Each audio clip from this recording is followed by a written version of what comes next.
à toi et bienvenue sur ton interview de module 4, Reine du sexe. Et comme promis, je ne suis pas seule, je suis avec Jessica Pirbet, que tu as peut-être vu déjà dans certaines de mes vidéos, sur ma formation Le Pack Ultime de la Séduction aussi. Jessica qui est donc sexologue, sexothérapeute, tantrika. Et avant de commencer, on va dire un petit peu l'interview, peut-être que ce serait bien aussi que tu expliques, déjà que tu te présentes, hein, parce que je pense qu'il y a beaucoup de nanas qui ont envie de savoir qui tu es plus en profondeur. Et à ton avis, pourquoi est-ce que tu es ici et qu'est-ce qu'on va potentiellement pouvoir voir ensemble? Donc moi je suis donc Jessica Pirbet, je suis coach et thérapeute spécialisée en sexualité et couple. Et comme tu l'as dit, donc tantrika, donc je suppose qu'on va aussi parler du sujet bien tout à sûr. l'heure. Et donc j'accompagne les femmes dans leur épanouissement sexuel et amoureux. Waouh, ça c'est sympa. Et ce qu'on va voir ensemble, c'est tout plein de questions en fait qui vont être très complémentaires à ce que tu as vu dans tes 3 premiers modules, qui sont des modules de cours vidéo. Là, j'avais vraiment envie de faire quelque chose aussi avec d'autres personnes, d'autres experts, d'autres regards sur le sexe, parce que je pense qu'il y a beaucoup de points, beaucoup de choses qu'on peut s'apporter en fait mutuellement, et je pense que c'est de l'or en barre qu'on va pouvoir voir maintenant. Alors Jess, justement, première question qui est en rapport avec le premier module de Reine du sexe. Toi qui es sexologue, est-ce que la pression sociale féminine, elle existe vraiment dans la sexualité et aussi, on va dire plus en général, dans une relation homme-femme avant le sexe? Est-ce que ça existe vraiment? Est-ce que c'est quelque chose qu'on a l'impression d'avoir tout seul finalement, que les autres femmes n'ont pas forcément? Pourquoi est-ce qu'elle est présente, cette espèce de pression sociale que je trouve, moi, en tout cas beaucoup de femmes s'empêchent, se censurent dans leur sensualité, dans leur sexualité, dans leur féminité finalement. En fait moi il y a 2 choses que je remarque de plus en plus, c'est que déjà maintenant les hommes attendent que les femmes soient des bons coups, qu'on n'avait pas avant. C'est-à-dire qu'en fait, moi, quand j'entends maintenant de plus en plus d'hommes qui parlent, c'est oui, c'est un bon coup ou c'est pas un bon coup. Tandis qu'avant, l'homme était plus dans un plaisir égoïste. Voilà, c'est ça? exactement. Donc là, j'ai l'impression qu'il y a quand même cette pression-là que les femmes ont de plus en plus. Et il y a la pression aussi de faut qu'elles fassent l'amour, quoi. Ouais. Il y a encore ce truc l'homme reste quand même quelqu'un d'égoïste, voilà, et attend vraiment aussi que la femme se lâche. Mais en parallèle, le souci qu'on rencontre, c'est que la femme, donc aujourd'hui on est dans un truc de médiatisation, on voit vraiment dans les magazines la femme avec les décolletés, la femme un peu pin-up, etc. Et puis à côté, la femme, dans la vie, dans la réalité, elle vient avec toutes ses croyances, toutes ces choses, toute son éducation, où quand tu te lâches, t'es une salope, si tu aimes le sexe, t'es une pute. Si tu suces le premier soir, t'es une fille facile. Voilà, t'es une fille facile. Et donc du coup, si elle se lâche trop, soit elle passe pour une salope et du coup on va la catégoriser en plan cul. Ah bah celle-là elle est bonne pour un plan cul. Mais elle a pas de sentiments. Mais elle a pas de sentiments. Et donc du coup, en fait, tu sais pas trop. Tu sais pas trop, parce que si tu te lâches trop le premier soir, l'homme va adorer faire l'amour avec toi, mais il peut se dire, c'est super, celle-là, ça va être un super plan. Et donc il va pas te considérer en tant que femme avec tes émotions.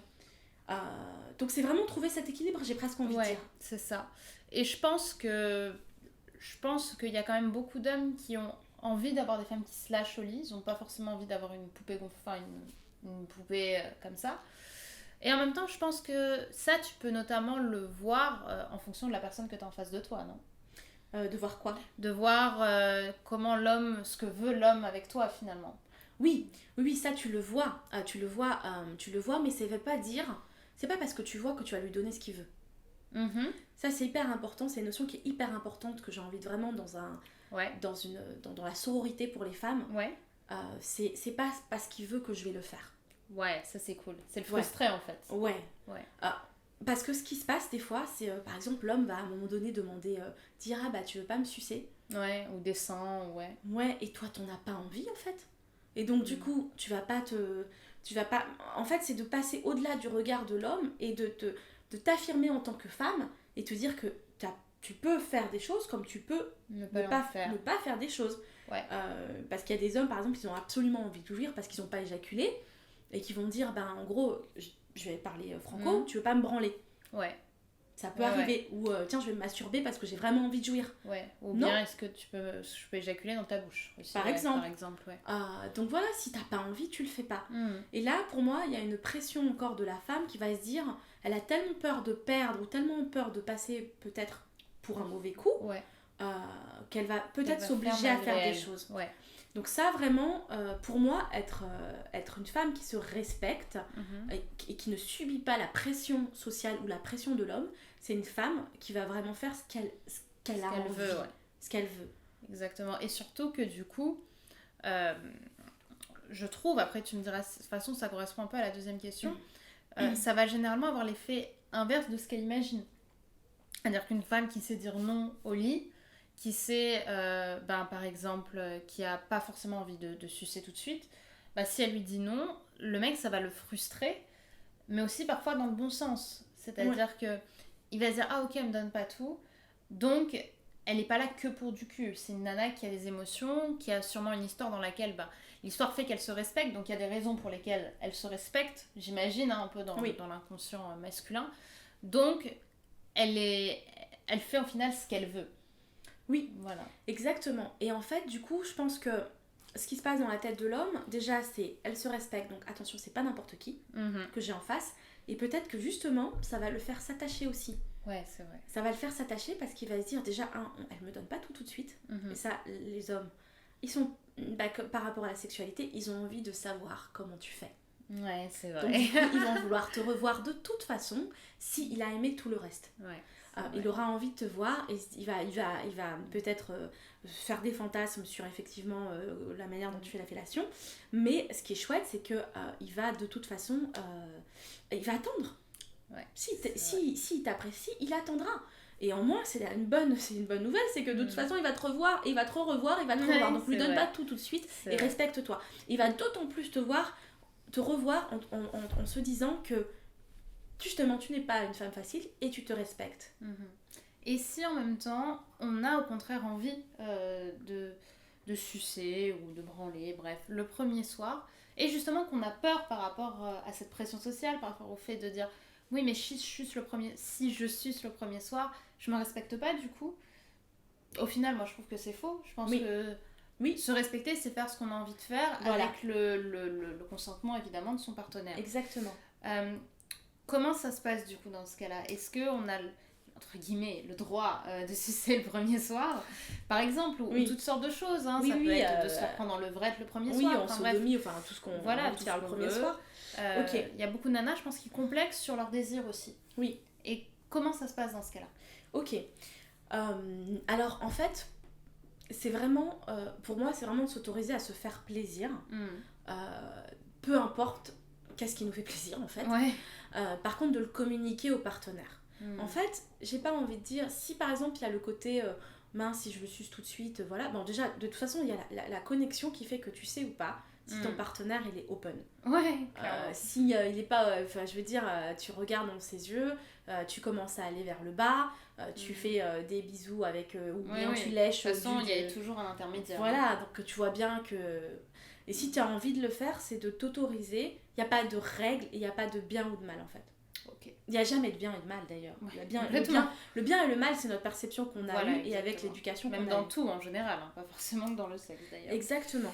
Et par contre, moi ce que je dirais pour pouvoir le faire dans de la sensualité et en mode j'ai envie et c'est mon désir, etc., c'est de dire j'adorerais te faire ça, ça me donne encore plus envie de toi, ou j'ai envie de ton sexe, ou, mais de rajouter des mots aussi. Je trouve que ça... déjà, ça rajoute un truc, ça décomplexe, ça rend la chose très simple. Ça démarque aussi, je trouve. Ce qui est un petit peu le cheminement vers ma deuxième question. En quoi, pour toi, une femme va se démarquer sexuellement par rapport aux autres femmes pour un homme, finalement ? Parce qu'il y a beaucoup de femmes, je pense, qui ont envie d'être différentes des autres femmes, des autres coups d'un homme. Et souvent, justement, on a peur d'être catégorisé comme plan cul, parce qu'on est comme toutes les autres femmes qu'ils ont eues, par exemple. Comment, pour toi, on fait pour se démarquer sexuellement des autres femmes, finalement, pour un homme ? Comment on se démarque ? Alors pour moi, une bonne amante, j'ai envie de dire que c'est une femme qui sait donner, qui sait recevoir. Ce qu'on appelle nous la compétence sexuelle. Ouais. Pourquoi ? Parce qu'en fait une femme qui va être un bon coup et mémorable, c'est une femme qui sait se lâcher et qui s'abandonne. Ouais. Ça veut dire qu'elle n'est pas coincée, elle n'est pas frigide, elle se ferme pas, elle n'est pas bloquée. Parce que là, ça va couper l'homme. Ouais. Donc déjà, là, il y a un travail aussi de lâcher prise à faire. Donc là, c'est plutôt du tantra, etc. Mais c'est une femme qui va vraiment s'abandonner, qui va... Moi, je dis que tu mets ton corps en offrande un peu, tu vois, où tu te laisses vraiment explorer, tu te laisses toucher, toi tu bouges. Comme un temple. Ouais, comme voilà, et puis en fait tu ouvres, je vais parler de chakra parce que je fais du tantra, mais le chakra de la gorge où tu t'exprimes, oh c'est bon, c'est génial ce que tu me fais, en fait exprime-toi. Ouais. Exprime-toi en fait, dis quand c'est bon, dis comment, guide-le si c'est comme ça que t'as envie qu'il te fasse. J'adore. Lâche-toi en fait. Parce que là, il va se dire, mais la nana, elle sait ce qu'elle veut, la nana, elle connaît son corps, la nana, elle s'autorise. L'homme, il a pas le map il a pas le GPS de comment te faire du plaisir. Voilà, c'est ça. Faut pas être complexé de se faire du bien et d'en recevoir finalement. Exactement, c'est ça. Pour moi, c'est vraiment comme ça qu'on peut vraiment se démarquer. Okay. C'est je me lâche, je m'autorise, je te guide, je te dis ce que j'aime, je te dis ce que j'aime pas. C'est vrai. Je vis une expérience avec toi et je suis pas en mode chacun fait son truc de son côté. On communique en fait dans l'acte sexuel. Communiquer. Exactement. Exactement. Moi, pour moi, c'est vraiment la différence. C'est vrai, pour moi aussi, c'est ce qui fait la différence. Surtout entre même un coup lambda et un coup mémorable en général. Oui. C'est-à-dire qu'il y a même des hommes avec qui je suis même plus en contact aujourd'hui, mais avec qui je garde une telle bienveillance, même si on n'est plus en couple ou en relation sexuelle, parce que ça a été des expériences sexuelles qui m'ont fait du bien, et au-delà même du sexe, qui m'ont mis de bonne humeur le matin et pour le reste de ma journée. Oui. Et je pense que pour eux, c'est pareil. J'ai une fois un homme qui m'a dit « Tu m'as pris la tête toute la journée tellement je ne pensais qu'à ça », entre guillemets, tu vois, alors que c'était le premier soir. Ouais, et puis même des fois, tu dis « J'en jouis encore ». Oui, c'est vrai, j'en jouis encore. J'en jouis encore, tellement, genre toute la journée, t'es en mode... Ouais, ce sourire niais que t'as après une bonne nuit de sexe. Ouais, et puis là, tu te dis, après du bon sexe, t'es juste méga heureuse pendant longtemps, quoi. C'est sûr, c'est exactement ça. Et justement, j'avais pas prévu cette question, mais elle me vient, par rapport au plaisir, au lâcher prise et à le tantra. Oui. Et qu'est-ce que c'est justement ? Parce que c'est pas assez connu, et je pense que ça gagne à être connu. Qu'est-ce que c'est le tantra ? Et comment ça peut aider à lâcher prise finalement ? Parce que c'est un peu une méthode, je sais pas si on peut appeler ça une méthode, ou un procédé, une philosophie, voilà, philosophie de vie, de vie qui permet de relâcher, on va dire justement cette pression sociale, ces nerfs un petit peu, c'est le fait d'être tendu un peu au lit, parce qu'on est très tendu, généralement on a cette même... Souvent j'ai des gens qui m'écrivent, et j'ai été dans ce cas-là, avoir une petite voix qui te parle pendant l'acte. Oui, un peu le juge intérieur. Un peu le juge intérieur, où tu n'es pas connecté à l'acte en lui-même. Du coup, en quoi le tantra ça peut aider ? Qu'est-ce que c'est ? En fait, le tantra, c'est je suis en pleine conscience et je suis dans le lâcher prise. Pour faire simple, on va dire. J'ai fait plein de vidéos dessus. Oui, donc si vous tapez Jessica Pirbé, vous allez trouver tout ce que je raconte sur le tantra. Mais pour faire simple, c'est vraiment comment est-ce que je me connecte à mon corps. En fait, le souci, souvent, que je vois, c'est que la femme ou l'homme est complètement déconnecté en fait de son corps, il reste dans le mental, il reste bloqué dans le mental, donc n'est pas dans le corps. Et si je suis pas dans le corps, je ne ressens pas le plaisir, je n'ai pas de sensation corporelle, je ne peux pas avoir d'orgasme. Je suis pas dans le tantra, ce que ça amène en fait, tout ce que le tantra amène, c'est vraiment le lâcher prise. Et quand j'expliquais, c'est vraiment l'abandon de soi. En fait, du coup, comme je suis dans mon corps, comme je suis connectée à moi, je suis connectée à mes sensations, je jouis de mon corps, en fait. Et si je jouis de mon corps, je l'exprime. Moi, aujourd'hui, quand je fais l'amour, je suis pas rigide, etc. Je m'exprime, je bouge, je change de position. Je suis fluide. T'es dans l'instant et en même temps, je suis dans une danse aussi. Oui, c'est vrai. En fait, authentique. Je suis authentique, je suis dans une danse. Je vais bouger, je vais me remettre comme ça, je vais dire tiens j'ai envie de ça, et puis en fait je vais m'exprimer, quand je vais jouir je vais bouger mon corps en même temps, t'es pas dans la limite. Oui, je suis dans le lâcher prise. D'accord, c'est ça, exactement. Et le tantra permet ça. C'est vrai. Du coup, on peut de toute façon retrouver beaucoup de tes vidéos sur le tantra. C'est vrai que c'est un art de vivre qui est très très très intéressant parce que justement tu deviens beaucoup plus zen en fait. C'est vraiment l'impression moi que ça me donne. Oui. Je suis pas une grande pratiquante du tantra par rapport à toi ou à d'autres sexologues, mais c'est vrai que le tantra ça libère, ça lâche et ça. Même moi qui suis quelqu'un de très tendu quand même en général, j'ai ma boîte, je suis quand même quelqu'un d'assez carré dans ma façon de travailler, de vivre, etc. Je suis assez tendue et le tantra ça aide vraiment à relâcher un petit peu tout ça. Exactement. Ouais, et du coup, par rapport à ce relâchement de soi, à ce relâchement des croyances, des tensions, il y a quelque chose qui, à mon avis, va faire sens à beaucoup de femmes. C'est tous ces fantasmes que certaines femmes ont et n'acceptent même pas d'avoir, comme notamment avoir un rapport lesbien, ou je sais pas si on dit lesbienne pour un rapport, d'avoir un rapport avec une femme, ou d'avoir un rapport avec une femme et un homme. Bref, c'est tout ce qui va un peu à l'encontre de la société d'aujourd'hui. Pourtant, ces fantasmes, ils sont là.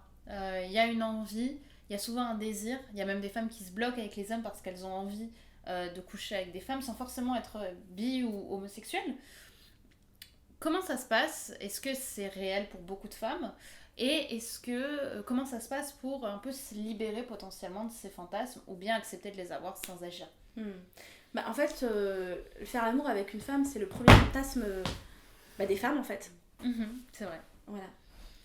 Donc tu n'es pas seule. Donc voilà. Et en fait, c'est comme, par exemple, il y a des femmes qui se disent, bah tiens, qu'est-ce que c'est d'avoir une bite et de pouvoir pénétrer, hein. Ouais, ça c'est aussi un fantasme d'une femme. Oui, c'est vrai. Tiens, qu'est-ce que ça fait donc en fait de faire ça. Voilà, de faire ça, de prendre l'homme, etc. Donc en gros, donc le premier fantasme de la femme, enfin en tout cas c'est un des premiers fantasmes, il y avait des stats, mais c'est vraiment comment c'est de faire l'amour avec une autre femme. Et en fait, la question que moi je pose quand effectivement ça m'est arrivé d'avoir des femmes qui venaient pour ça. Et la première en fait question que je pose, c'est de quoi est-ce que tu as peur ? De quoi est-ce que tu as peur ? Est-ce que c'est marrant, ouais, c'est vrai. C'est con, mais c'est vrai, ouais. Voilà, de quoi est-ce que tu as peur ?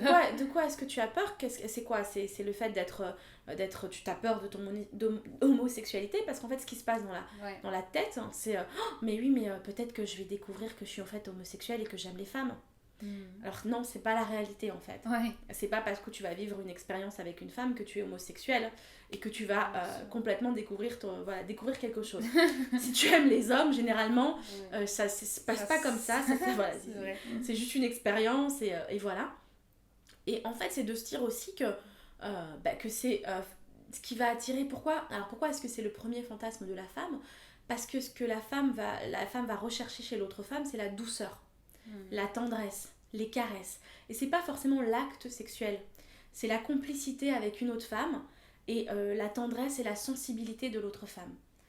En fait, quoi de mieux qu'une femme pour savoir ce qu'une femme veut ? Voilà, finalement. Exactement. Et en fait, il n'y a même pas de... D'ailleurs, justement, j'étais à un festival érotique d'ailleurs où on parlait de ça. Il y avait un atelier les femmes, entre femmes d'ailleurs.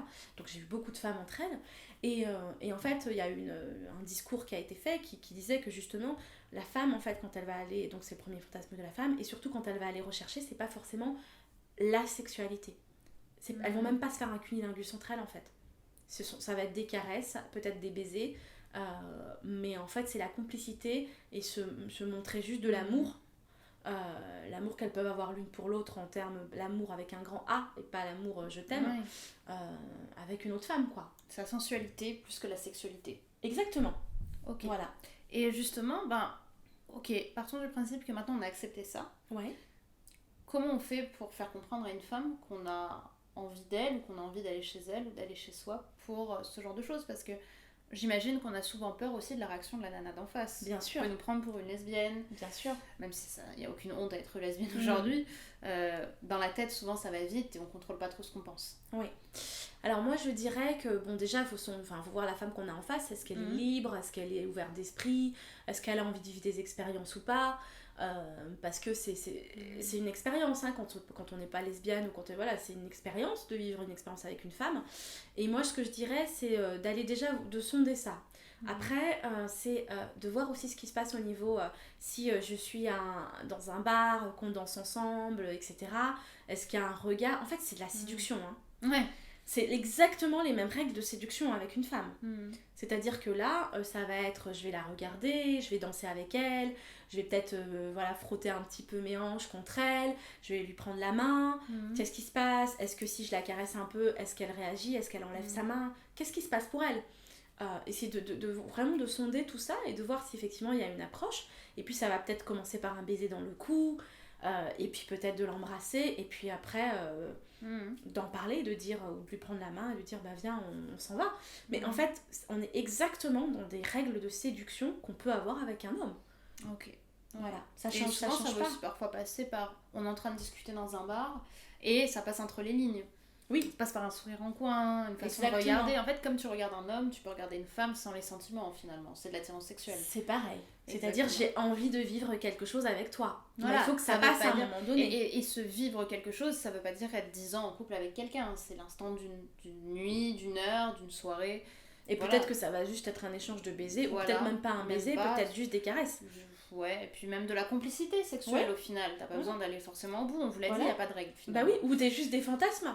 Tiens, je te ferai bien ça, c'est un acte sexuel.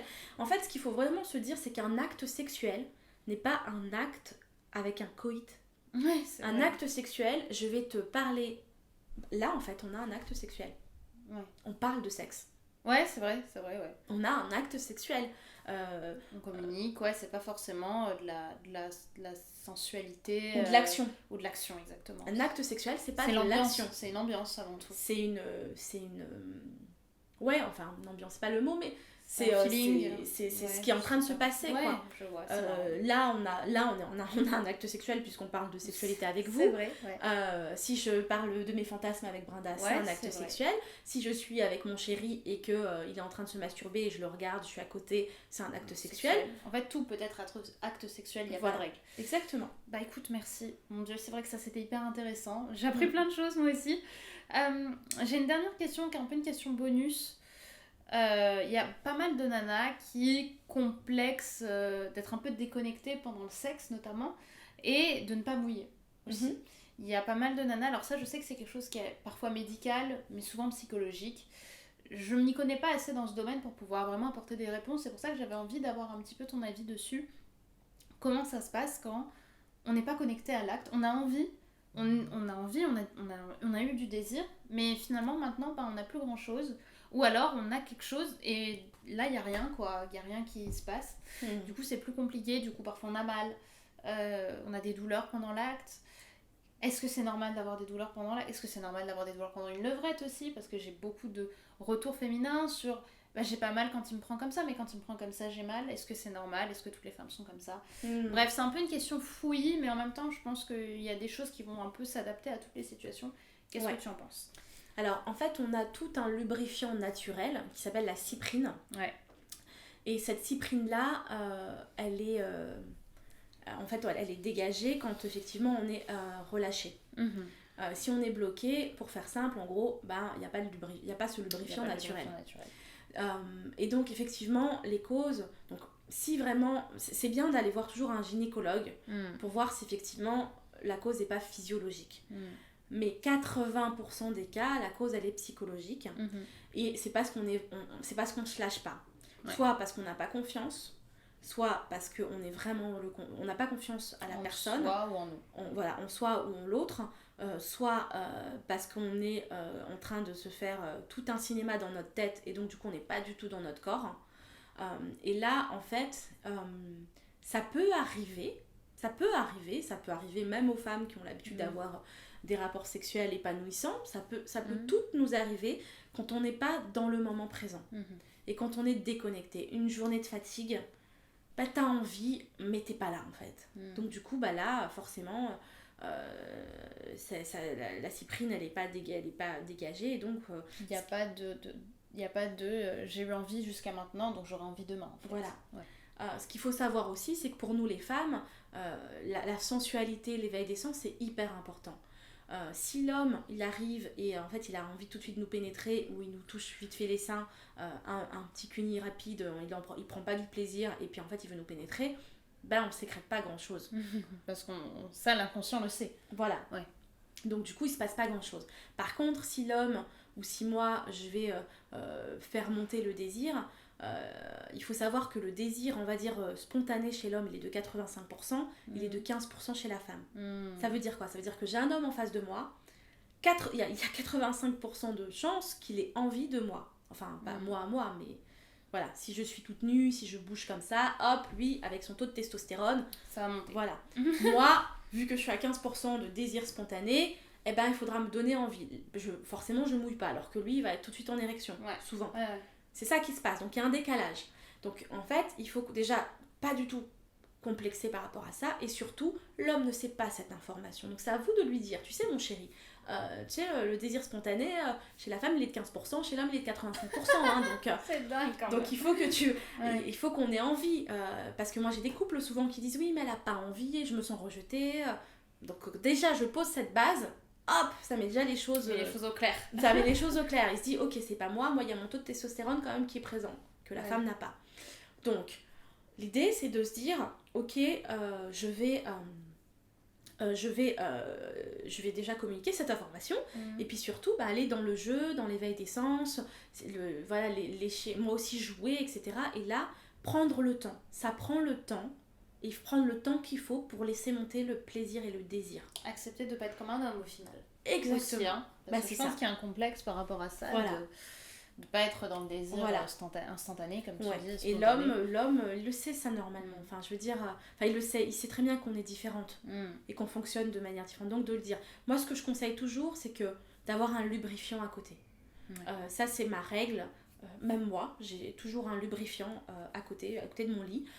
Parce que ça peut m'arriver et je sais très bien que comme le désir monte au fur et à mesure, eh ben, je vais peut-être utiliser un lubrifiant au départ et puis je vais laisser faire monter voilà, pour pas être à sec à un moment. Voilà. C'est marrant.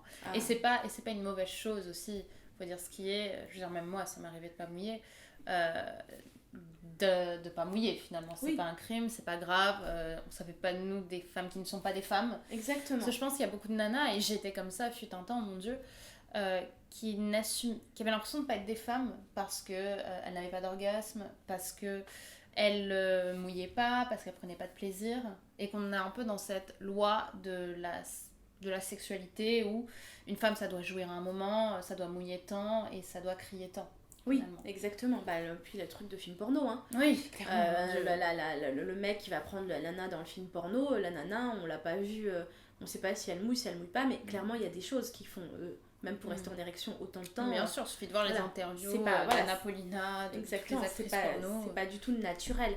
Donc déjà de se décomplexer par rapport à ça, de pas se mettre une pression, c'est parce que c'est comme si l'homme avait pas une érection et on lui disait mais chérie tu bandes pas non.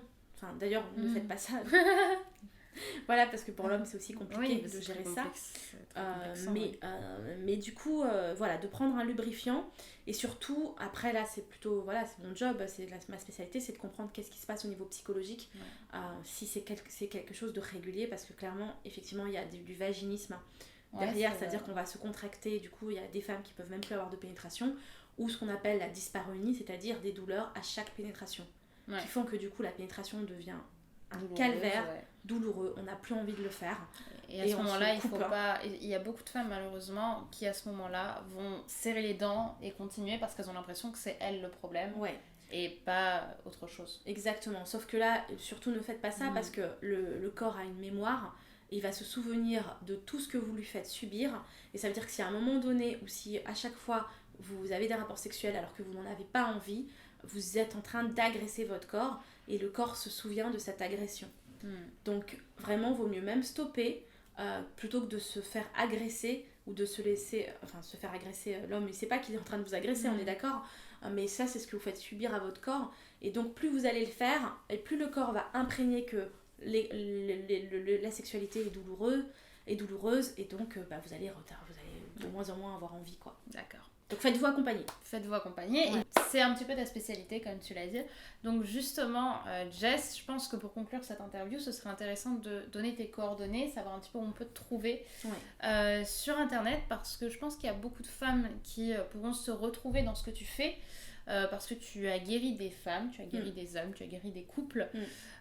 Donc oui, ça marche, faut dire ce qui est, ça marche. Une femme peut remouiller, un homme peut rebander, peut éjaculer plus tard et pas forcément de façon précoce. Une femme peut se détendre sexuellement. Une femme peut assouvir un fantasme et pas avoir l'impression d'être une salope après. Bref, où est-ce qu'on peut te retrouver et qu'est-ce que tu proposes? Ok. Alors du coup, donc moi on peut me retrouver en tapant Jessica Pirbé sur internet, vous me retrouvez facilement. Et sur ma chaîne internet Secret Thérapie.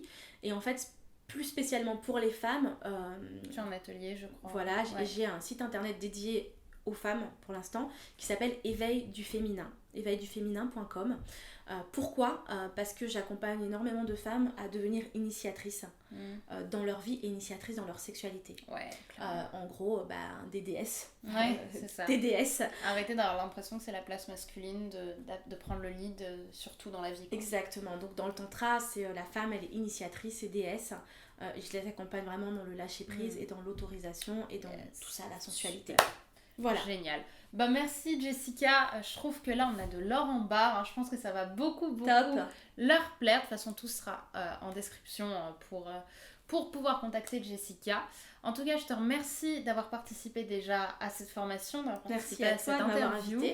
Et écoute toi, je te dis à très vite sur Attitude Séduction. Bye bye. Ciao ciao.